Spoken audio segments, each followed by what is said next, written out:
Почитувани љубители на емисијата Астрорум, добре дојдовте во уште едно издание од овој специјален циклус на емисиите со поднаслов Остани дома, поддржан од делегацијата на Европската Унија во нашата земја. Секогаш имам интересни соговорници и навистина дури во овие услови, нови услови, разговорите течат непречено, зашто секогаш имаме во главата некоја мисла која што не води, сакаме да разговараме за убави нешта, сакаме да зборуваме за литература, култура, уметност. Кога дојдовме кај уметноста и кај културата, јас би рекла дека никогаш не сме имале ваков соговорник кој што е експерт за културата на живеењето. Таа ни покажува дека сите оние нешта кои што мислиме дека се пречка, ги претвора во предност, ни докажува дека нема работи што не може да се постигнат, дека на животот може да се гледа позитивно и кога тој ни задава многу удари. Јас имам навистина прекрасна можност денес да разговарам со господја Љулјета Адеми, која што е дипломиран албанолог, како така се нарекува, преведувач од албански и толкувач. И преведувач и толкувач. Да, од албански на македонски јазик и обратно. Таа му е инаку и советничка на нашиот председател господинот Пендаровски по прашање на луѓето кои што имаат некој хендикеп или како веќе ги нарекуваат со попречености, но Љулјета е пример дека дури ни тој термин не е одржлив. Имаме многу работи да зборуваме со неа, но јас претходно да и посакам добре дојде во Астрорум. Добро ве најдов и навистина ми е драго што се наоѓам виртуелно во таа прекрасна атмосфера на литература меѓу книгите таму. Љулјета, јас ги читам сите статии кои што се поврзани со вас и секогаш одново и одново не фасцинирате со вашиот став кон животот, но за овие големи подвизи ќе зборуваме малку подоцна, а сега на пошироката јавност да ве представиме. Вие сигурно од детството сте имале некои соништа, сте мечтаеле што ќе бидете во животот, дали од секогаш литературата ве интересираше, дали ве интересира јазиците или таа љубов дојде подоцна во животот? За волја на вистината, јас сум израсната во една средина каде што мораше да се знаат неколку јазици. Пораснав меѓу дечиња кои што беа од просторите на поранешна Југославија и тука научив прв пат српски јазик, значи почнав да го практикувам многу повеќе. Македонски да не речам првичниот јазик ми беше, зашто таа средина беше таа, животот ме однесе во некои други насоки, немав некое вообичаено детство како сите деца, мораше да бидам во некој, како да кажам, болнички амбиенти, па тука и таа комуникација. И прочем албански прозборев некаде на 7 години и добро беше. Значи јазикот од дете, 3 јазици паралелно, како што одеа после патешествието, како се движеше, многу си го засакав македонскиот јазик и сакав и стручно тоа да си го усовршам и така се случи. Значи, љубовта со јазикот постоела одамна и така, завршив студии за превод и толкување албански македонски, но и постдипломски студии за македонистика и комуникологија. Ете тука таа моја поврзаност и љубов со македонскиот јазик особено. Кажете ни сега малку за тој амбиент, бидејќи интригира, а знам дека и многу луѓе ќе инспирира. Ретко кој е отворен, ретко кој зборува за работите што не се толку пријатни за зборување, но сакаме да мотивираме луѓе да размислуваат позитивно, па колку и да изгледаат тешко патиштата до успехот, да им ги представиме на некој вкус начин за да знаат дека се е можно. Што практично се случи со вас да бидете во категоријата на лица со попреченост? Да не зборувам многу по-детално за диагнозите и работи, едноставно една повреда како дете доведе до тоа после да имам многу интервенции и со тоа и многу повеќе компликации. Зборам за целокупното здравје, па и физичкиот хендикеп со тек на времето, нормално толку интервенции се случи да губам дел од стопалото, да имам пократка нога и така натаму. И што да кажам, најтешко е навистина да се зборува кога треба да се зборува за себе, но не беше така едноставно и розево. Имаше секакви периоди, особено периодот кога вие созревате како личност, особено кога околината и општеството не е толку вака со широки раце да ве прегрне и да ве поттикне, да ве поддржи на таа ваша битка, да кажам, или на тој ваш предизвик. Со поминувањето на времето ја почнав тоа да го гледам само како предизвик и ништо повеќе, зашто едноставно таа разликост, таа диференцијалност меѓу другите дечиња или меѓу другите луѓе ве правеше нешто посебно. И затоа доскоро се користеше и терминот за посебни потреби, лица со попреченост, и се ден денес имаме некоја дилема ние зачарите за таа терминологија, но во Меѓународната конвенција за човековите права, особено за овие прашања, стои лица со попреченост, и драго ми е што македонскиот јазик многу лесно тоа го има решено, додека за албански тоа ви треба цела една реченица, значи цел ред да кажете персона ме авцито кофизор и така натаму. Но како што созреваме, така сваќаме дека најважно од се е тоа што ние самите го носиме. Ние самите одлучуваме и можеме да постигнеме со што задачи ќе си дадеме себе си. Било од некој подвиг, да кажам, физички, мене бил предизвикот повеќе физички во оваа смисла заради тој недостаток, да кажам, на мојот физикус, или нешто друго што би сакале да постигнеме воопшто во животот.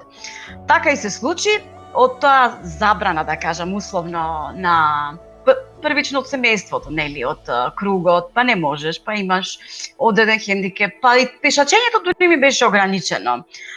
Во смисла на тоа дека ќе се замориш, дека не знам, и такви некои изговори, па се до лекарите дека, нели, најдобронамерни тие совети, додека самиот не се испитуваш еден ден, истражуваш и гледаш дека можеш.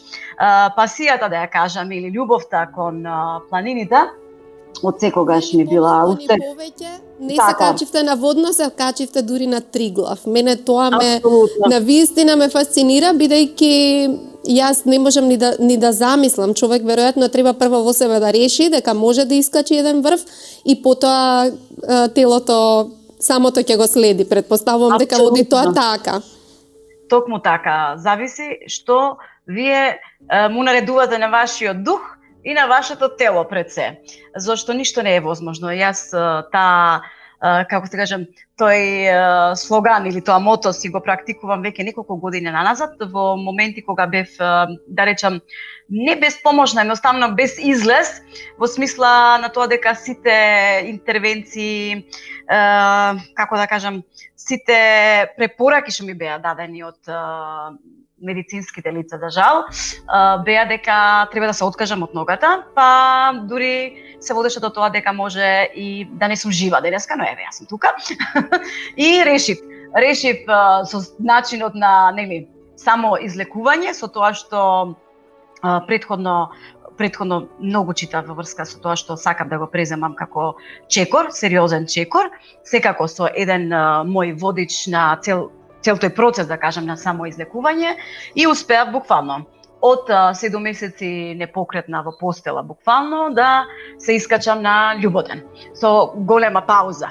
7 месеци за еден планинар тоа е многу голем период, долг период, но се тука јас велам, со тоа што се визуализирате, со тоа што се гледате себе си и со тоа што не слушате негативни работи.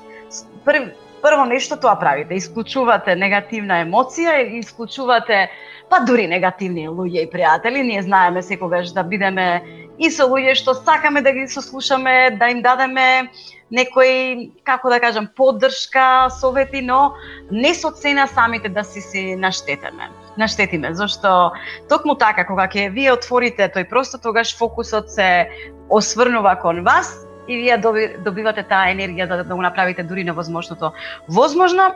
Така и се случи. И покрај тоа што јас речиси сите целата опрема планинарска имав подарено на пријатели, со помисла дека никогаш нема повеќе да се искачам на некој врв, се случи обратното.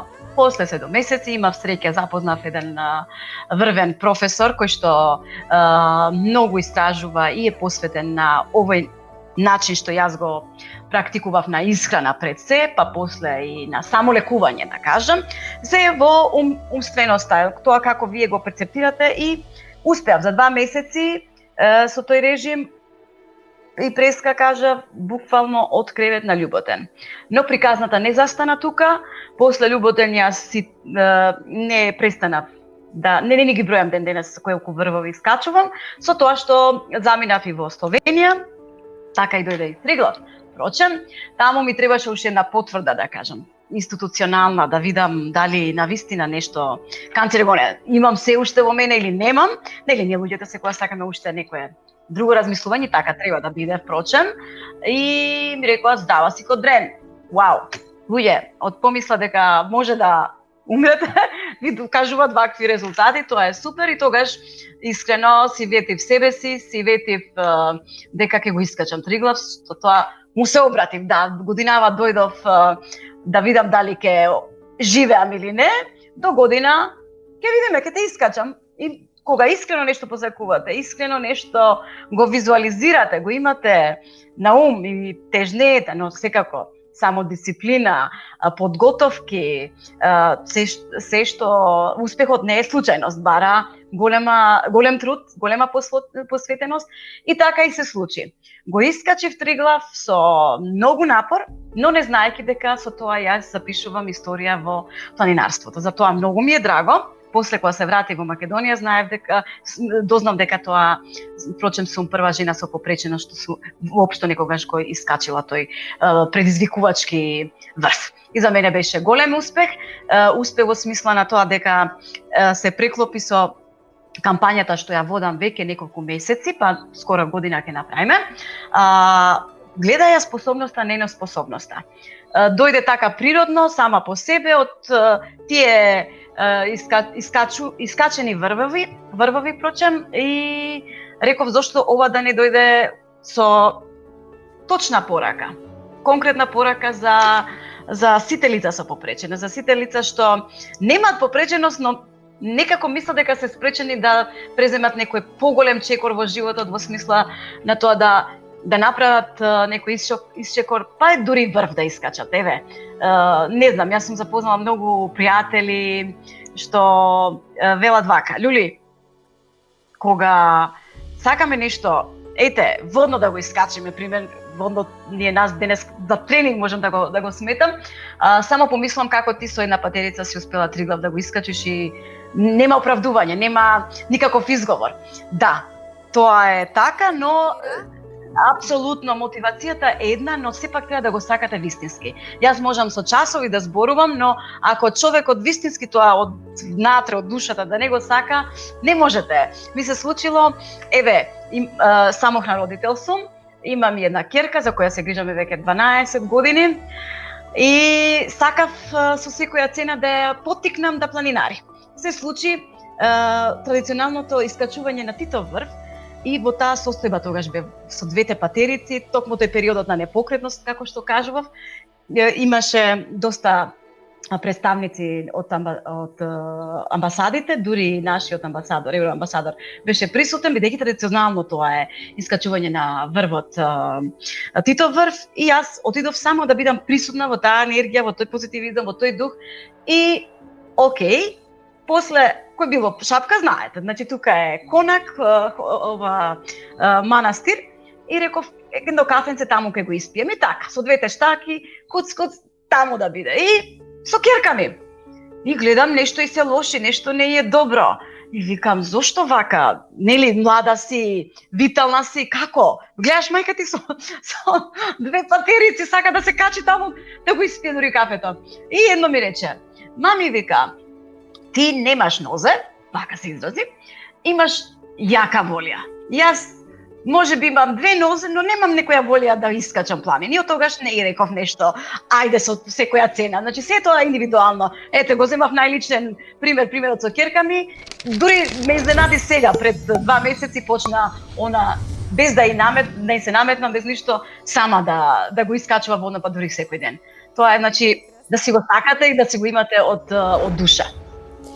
Вие не само што еве низ самиот пример покажувате како треба човек да се однесува кон животот, рековте дека почнавте кампања, имате и невладина организација, а колку што ве слушам, таа не се грижи само за лицата што вистински докажано имаат попреченост, туку и не ставивте и нас групата која што би можела да искачува врвови, но има некаква пречка во менталниот склоп да прави големи подвизи. Дали сте задоволни од одгласите? Дали очекувањата ви се такви како што размислувавте кога решивте да се ангажирате во една вака поширока кампања и да го споделувате целото ова, да мотивирате луѓе? За жал, така ќе го почнам со зборот за жал, се е прашање на свест. Кај нас се уште, зборам воопшто во Балканот и регионот пошироко, да не одам цела Европа и светот, прашањето со лицата со попреченост се уште е во некои позатворени кругови, во некои, како да кажам, во одредени организации, медиуми што сакат да поддржат и така натаму. Но конкретно од обичните луѓе, од како да кажам, од луѓето што живеат со некаков или имат во нивното окружување лице со попреченост, се уште треба уште многу работа и многу труд. Добро е што имаме кампањи, добро е што луѓето веќе стануваат свесни дека не постои само 3 декември, дента кога треба да се подигне нивото на одговорност, на застапеност и на поголема свести за тоа дека насекаде ги имаме лицата со попреченост и дека се дел од општеството и дел од државата. Со тоа, еве и за прв пат во една институција како што е институцијата Преседател, има советник за лицата со попреченост. Не дека нас ни треба некоја специјална комуникација, но самиот чин е символичен во смисла на тоа дека застапеноста треба да биде директна, конкретна, внатре, зашто друго е кога вие само гледач или спектатор би ми се на албански да го кажам, друго е кога сте директно вклучени во самиот процес. Може да бидат работите уште подобро, со тоа што се надевам дека овој процес на само реализација или само инвестирање, луѓето треба први во себе си да се инвестираат, во смисла на тоа дека хендикепот и не е така лоша работа или попреченоста. Ако нешто имате некој физички или ментален недостаток, да кажам условно, вие отварате уште милион други можности за да имате други предности и предизвици. Во Загреб бев во една прекрасна програма. Видеа ова невидливост, така се викаше програмата. Учествуваа 7 држави, меѓу кои Македонија, и како представник на Македонија бев и јас, и имав чест да ми ја, кога спомнавте културата, литературата и така натаму, јас многу сакам да читам и многу сакам културни настани, и на моја чест направија од те држави учесниците направија представа, перформанс. Не беше баш представа, зашто ние не бевме актери, да кажам, перформанс за моето искачување на Триглав. Навистина голема сатисфакција и голема чест, но и убава порака на луѓето што веќе живеат во Словенија и Хрватска, се во тоа окружување, се во тие Јулски Алпи, но никогаш не преземале храброст, немале храброст или земале чекор нешто да направат такво луда, условно да кажам, лице со попреченост да го искачи тој врв. Но еве има уште нешто.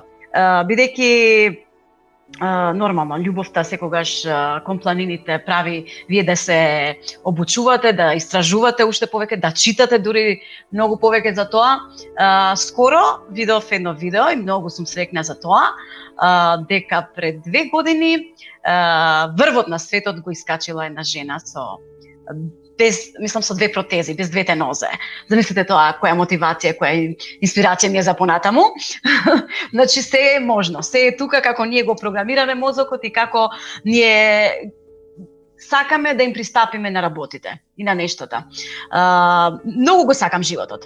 Луѓето што ме знаат дека и во да кажам, болните работи, наивните моменти што може да ги има човек кога е во агонија на болест и така натаму, јас знам многу да работам тој период, значи апсолутно да не дозволам болката да ме совлада, туку со работа да се надминат и најголемите тешкоти што ги имате. Работата е здравје и луѓето се како благословени кога имат можност да работат.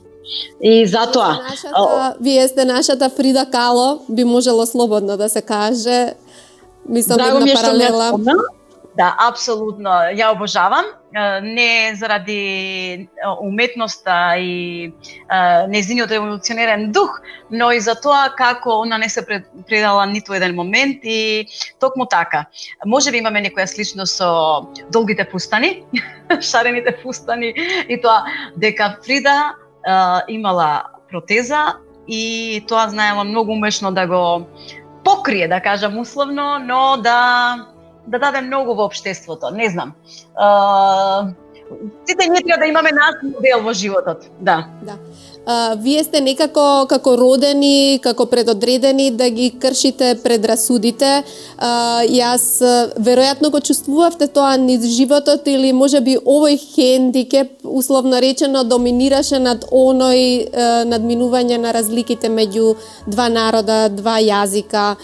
Ве гледам колку сте комуникативна и на социјалните медиуми. За вас никогаш никому не му паѓа на памет дека вашиот мајчин јазик е албански, ова што ми го кажавте дека е тој вториот јазик што сте го научиле, е уште дополнување на ова што претходно го реков. Како во тој однос, дали сметате дека денес низ вашиот пример давате една вистинска слика како треба да изгледа еден соживот, емпатија, како луѓето треба да функционираат без разлика на бекграундот? Апсолутно. Ние сме благословени што живееме во едно вакво убаво мултикултурно општество. Први, значи, некаде 2008-2009 чинам дека го отвори Facebook и тогаш почна социјалните мрежи да бидат по очигледни и по пристапни за сите. Имав реакции најразлични, од смисла на тоа како, зошто ти пишуваш и кирилица, па имаше дури од тие, навистина не ми беше баш пријатно, кога мене ми боди очи твојата кирилица. Јас уживам во мојата кирилица и си ја пишував редовно. Едноставно, тоа ми беше мојот начин да ја покажам и мојата љубов кон македонскиот јазик, секако, и ден денес тоа го правам. Но за среќа, после толку години, еве го 2020, јас гледам многу мои пријатели што двојазично, дури тријазично ги пишуваат нивните статуси. Тоа не мора да е некое правило, но сепак кога вие имате одредена публика, да ја кажем, што сакат да ве читаат, има опции сега и автоматски, нели, некогаш Facebook или другите социјални мрежи даваат превод, но не е исто како вие би направиле добра адаптација, особено ако нешто сака да каже некоја фраза, фразеологија и книжевен превод се теми по себе. Еве, кога сме тука, една голема благодарност до европската делегација што го поддржува и надпреварот за најдобар млад преведувач. Јас сум дел од таа комисија Вавилон за најдобар млад преведувач од Македонија, од европските земји што се преведуваат, впрочем, јазиците од европските земји, и навистина ми е драго што ја уживаме таа поддршка како Сдружение на преведувачи и толкувачи на Република Македонија, правиме некои напори во однос на тоа и особено голем предизвик кога спомнуваме да го испреплетам со животот, особено сега во време на пандемија, кога ние сме обврзани некако или, како да кажам, принудени да преведуваме од далечина. Не е едноставно, бара своја техничка поддршка пред себе, за еден обичен разговор ви треба добра техника. Замислите кога треба да преведувате и толкувате консекутивно па и симултано. Јас и тие два предмети со многу љубов ги предавам и ги држам вежбите на моите студенти на Филолошкиот факултет Блаже Коневски и многу сум горда и драго ми е за тоа што моето искуство и моите вештини и знаења до некаде, еве, од сублимирани речиси 20 години можам да ги пренесам кај моите студенти со мајчин и со немајчин албански. Значи, немајчин албански, значи и босанци, македонци, и турци, и роми што сакат и решиле да студираат албански јазик.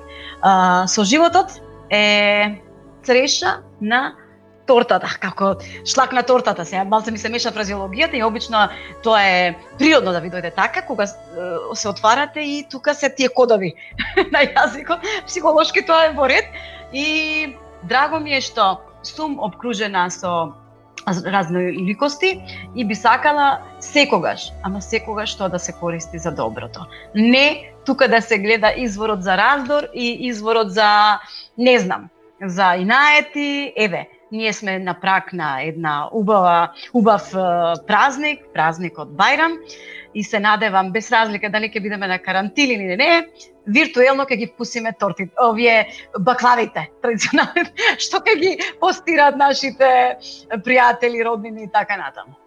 Гледате, вие сте во многу голема предност што зборувате повеќе јазици и така ви е и литературата многу подостапна. Па вака, како го привршуваме разговорот, да ве прашам, знам дека многу читате, но лично ако треба да одберете, ете во која фаза сте сега, кои автори ви се омилени, некоја препорака? Да си дозволам, веќе кога сум тука, вака сега. Последниве неколку години, искрено, јас читам само книги за мотивација, за мотивирање, за подигање на енергијата, продуктивноста и така натаму, зашто мислам дека тоа ми треба.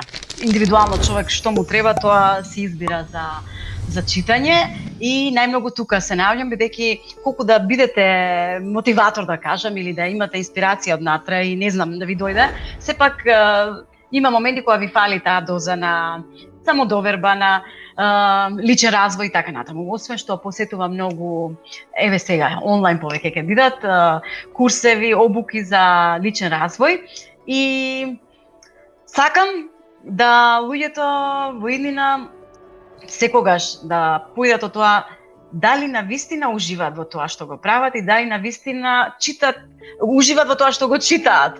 Јас, еве, ова ми е последната книга, значи ова е Стив Џобс, биографијата на Стив Џобс, да, одличен превод на албански. Многу ми е и професионална мана или не знам како да кажам формација, тоа што често знам да се фокусирам на преводот, па некогаш губам многу од тоа што навистина, па од почеток се враќам на книгата.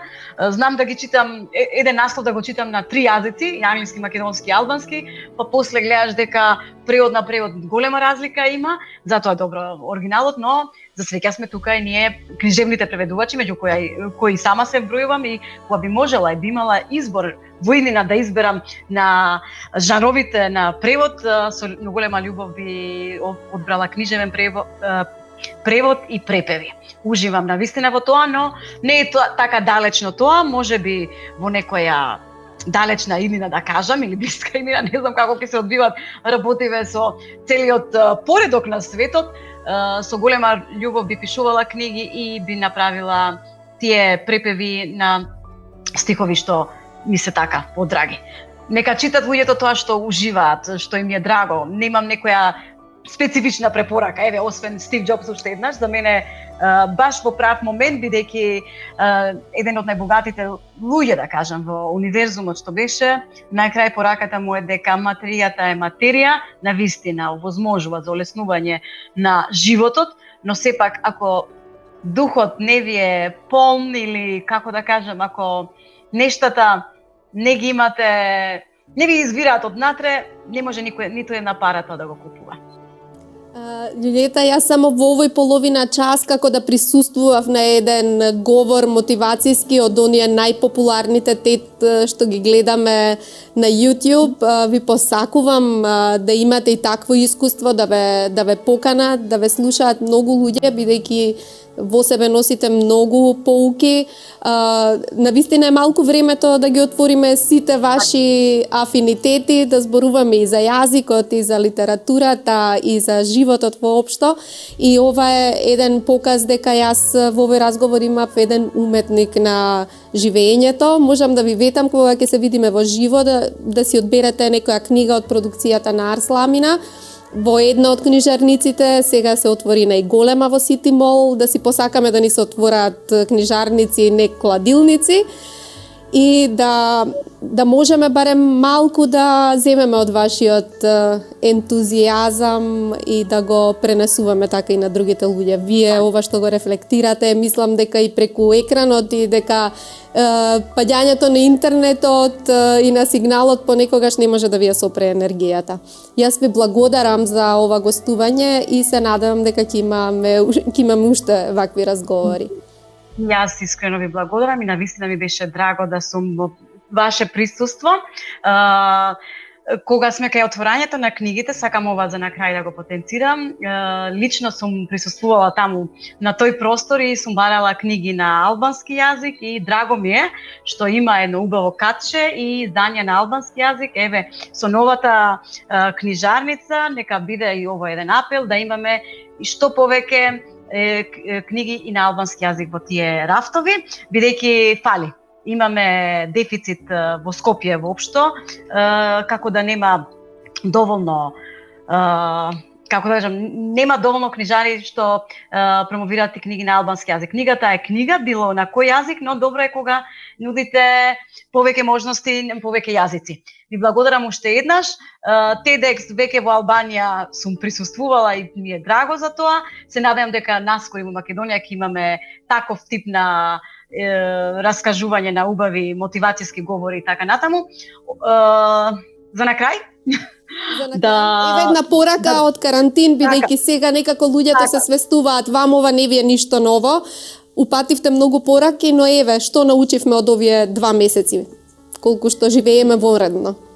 Научивме дека природата е најважното нешто во нашето постоење и дека без свеста за природата не можеме да обстанеме ние како човечки битија. Да, ако ние во карантин, условно да кажеме физичкото движење, духот никако. Тука имаме безброј можности, бескрај шанси преку интернет да истражуваме и да се усовршиме. Пишувајте, сакајте, кога можете, излегувајте, но секогаш со почитување на мерките. Тоа е. Ви благодарам многу, искрено. Thank